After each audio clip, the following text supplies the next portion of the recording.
I have in the book a report in a British Zionist publication where they talked about how a Romanian magazine interviewed the financial director of the Zionist revisionist movement, and he said that he was pro-fascist and that he, the financial director of the movement, supported the victory of Mussolini in Ethiopia as a victory of the white race over the black.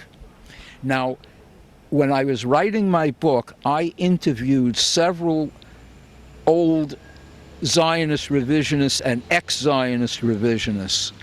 And one of them said that not only was he pro-fascist in that period, you know, the guy that I interviewed, but his estimate was that 70% of the Zionist revisionists in the 30s called themselves fascists publicly. And not only did they call themselves fascists, but Mussolini gave an interview to a Italian rabbi in which he called Jabotinsky your fascist Jabotinsky, okay? Von Mildenstein, the Nazi who went first to Palestine, he describes on the boat that, you know, because he went from Italy, you know, that's the way you used to do it in the good old days. You know, you would go to Italy and then take a boat to Palestine. He described seeing some revisionists on the boat, and he described them as the Jewish fascists, okay? David Ben-Gurion, who at that time was the leader of the labor Zionist movement and later became the first prime minister of Israel, used to call Jabotinsky Vladimir Hitler. Okay, so now, you know, when Mussolini, and Einstein in 1948, when Menachem Begin came to the United States, had a letter in the New York Times, okay, him and about 35 other, you know, prominent Jews, saying Begin's movement is closely related to the Nazi and fascist movement. Now, what I tell people is, look, when Einstein and Mussolini and the Nazis and the head of the Labor Party all say you're a fascist, there ain't no doubt about it. Everything was hunky-dory. Here they were marching around in, you know, in Mussolini's Naval Academy, et cetera, until 1936. And then all of a sudden the Spanish Civil War breaks out, okay? And Mussolini looks at Spain and he realizes, if the workers, the left wing, wins in Spain, that will inspire my workers to try to overthrow me. So they can't win in Spain.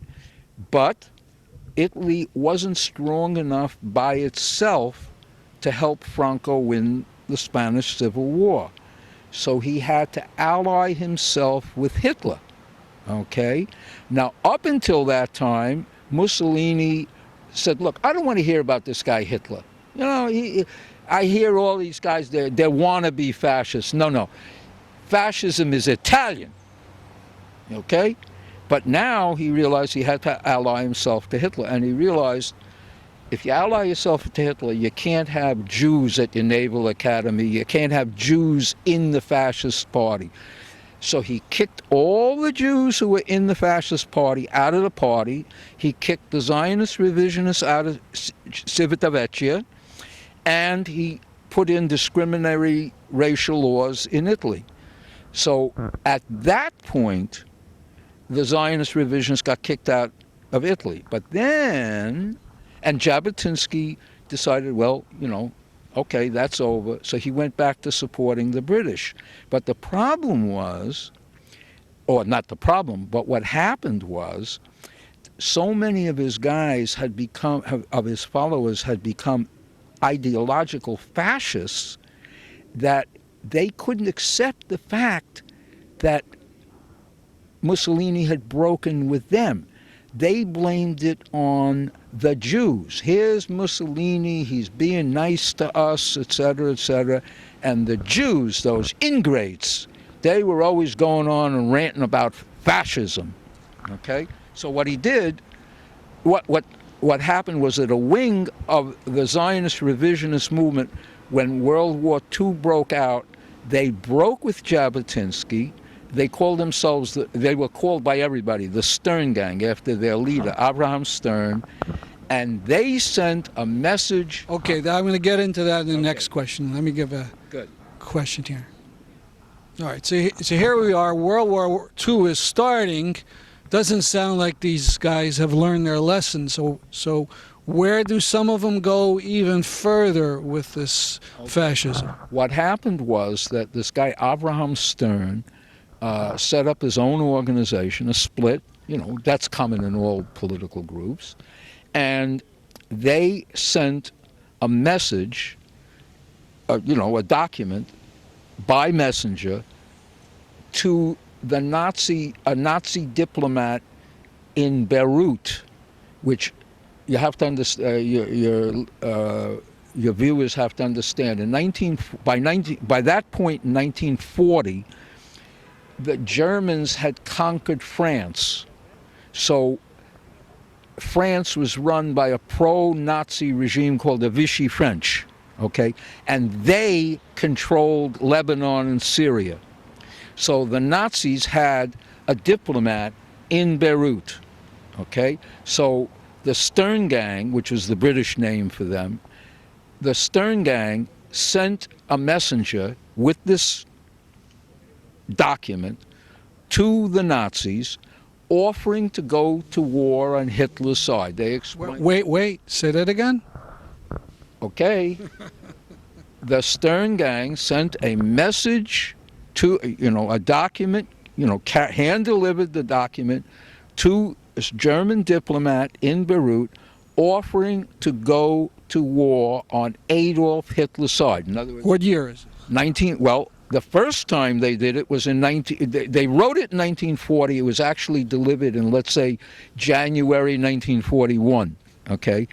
Then, when they didn't get a response from the Nazis, they said, thank you very much, but they, put it in their pocket, so to speak. They sent another messenger at the end of 1941. So it was delivered twice, okay? After World War II, the document was found by the British in Turkey, in the German embassy in Turkey. In other words, the diplomat who they had given it to in Beirut, he toured the Middle East, and when he got to Turkey, he deposited the document in the German embassy in Turkey. So let me emphasize this. We're in World War II, in the middle of the actual Holocaust, and this group of Zionists is proposing to fight on the side of Adolf Hitler. Absolutely.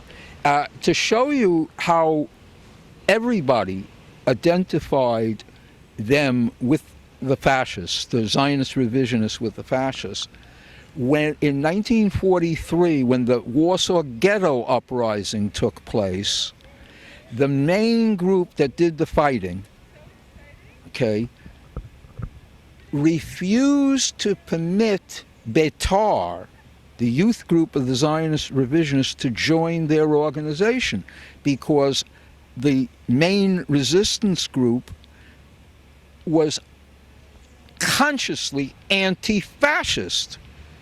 And their attitude was, no, we don't have Jewish fascists in our group.